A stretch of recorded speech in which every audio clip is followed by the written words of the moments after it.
Meet Ma and her 7-year-old son, Jack. They share a small, tight room that serves as their entire world. The room is equipped with a bathroom and a homemade kitchenette, where they share a small bed due to the limited space. The only natural light comes from a roof above, and the door can only be opened with a secret code.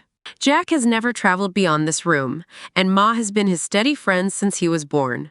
To protect Jack from the hard reality of their position, Ma has kept the truth from him. She's never addressed the outside world, and Jack has grown up thinking this small room is all that exists. The two have called their kidnapper Old Nick, who visits them every night, bringing food and clothes. But with each visit, he also brings pain and suffering to Ma. Jack is thrilled because today is his 5th birthday, and Ma has made him a special cake using materials from around the room. He's thrilled to receive something he's only seen on TV before, but his excitement is short-lived when he finds there are no flames.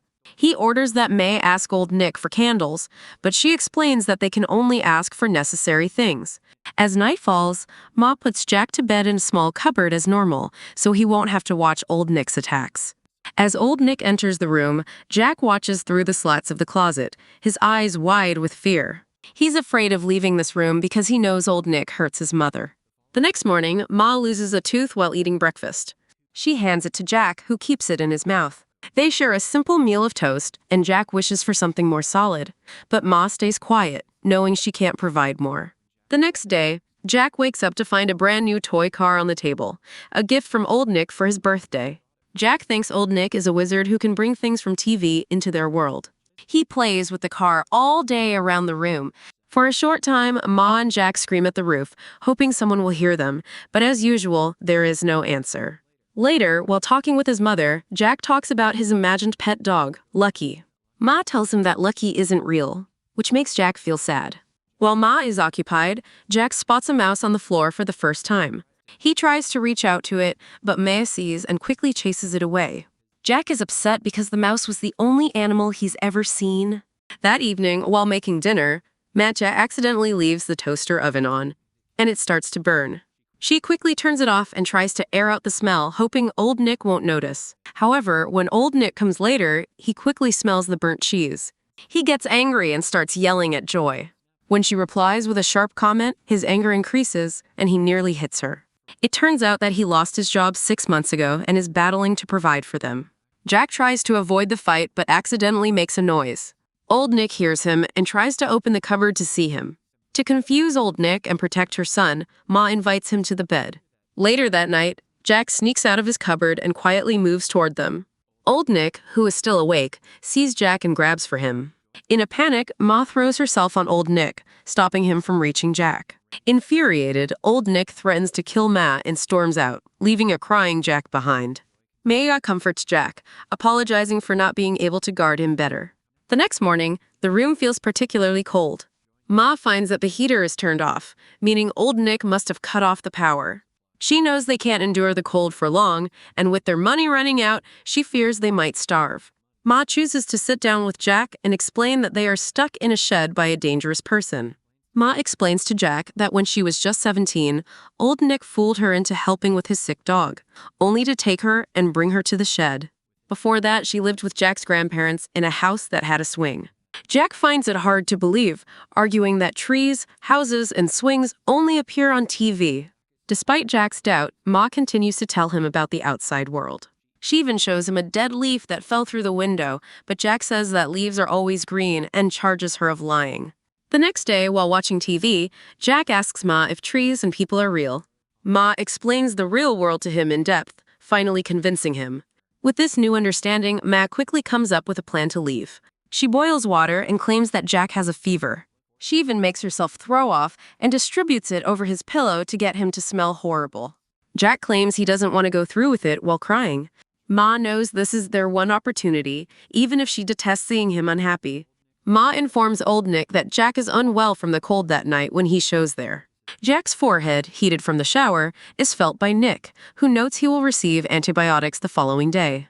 Ma is let down as he departs because she had anticipated he would bring Jack to the hospital where he could hide. The next day, Mom develops a fresh scheme. She bundles Jack under a rug and orders him to act dead. Once he's outdoors, she shows him how to unroll himself and sprint for aid. Old Nick will take him outdoors where he may meet actual people and seek for assistance, she promises him. Jack agrees to try, although he is afraid. Ma is ready with Jack curled under the rug when Old Nick shows up later.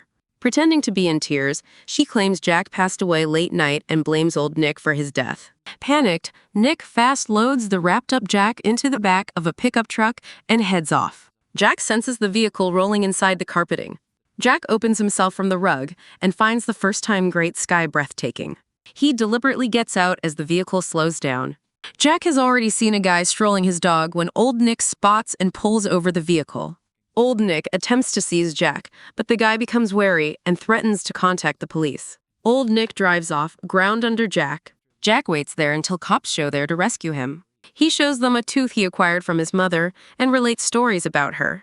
The cops understand the gravity of the matter when he says they are housed in a shed and cannot leave. They start looking for the shed and fast demand backup.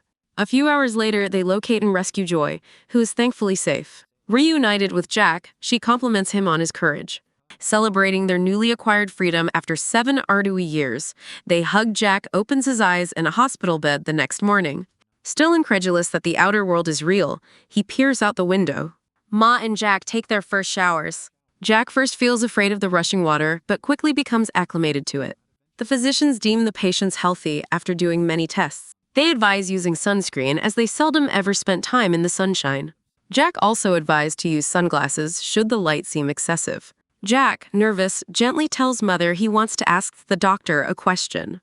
Arriving at the hospital, Joy's parents, Nancy and Robert, hug their long-lost daughter warmly. After her abrupt departure, they had assumed they would never see her again.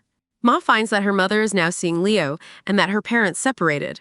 Ma and Jack are then driven home and met by a throng of people and media ready to see their comeback. Unused to the feeling, Jack tries to descend the steps.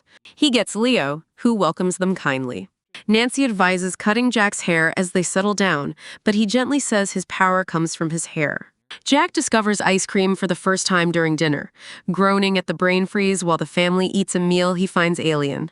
Ma believes her father is uncomfortable with Jack's presence because of his birth circumstances and notes he hasn't talked to Jack at all. Furious, Mother confronts her father and flees to her room with Jack. Ma shows Jack a picture of herself and her high school pals the next day, obviously resentful of how her life ended out while hers was imprisoned. Jack clings to his mother and refuses to engage with anybody else, therefore struggling to fit into his new life. Leo shows Jack a parental attention and speaks to him in a manner that comforts him. After unable to find happiness even after being released, Ma descends further into sadness. She clashes with her mother and makes Jack play when he doesn't want to. Their attorney tells them a few days later that they will need money for a forthcoming trial and advises doing a primetime interview to help with fundraising.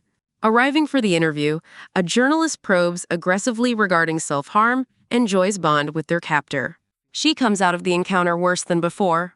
Ma is questioned why she neglected to beg the kidnapper to place Jack in an orphanage during the interview, implying she was self-serving. Joy is seriously disturbed by the question and descends into a severe depression. Jack discovers his mother on the bathtub floor, having tried suicide following morning. Fortunately, paramedics show up right on to rescue her.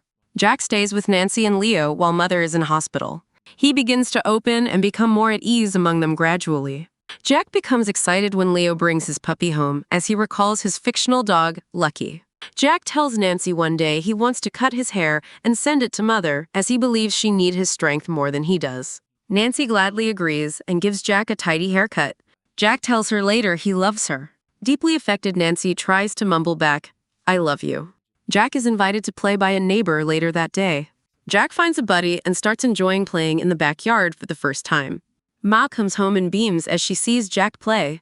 She tells him his hair sped her recovery when she meets him. Jack and Ma have numerous fresh adventures throughout time. During their years in imprisonment, they go to many parks, restaurants, and venues they missed. Jack had always desired a hammock, hence they even hung one at home. Jack wishes to see the old chamber once again while swinging in it. Ma agrees to accompany him, even if the request surprises her.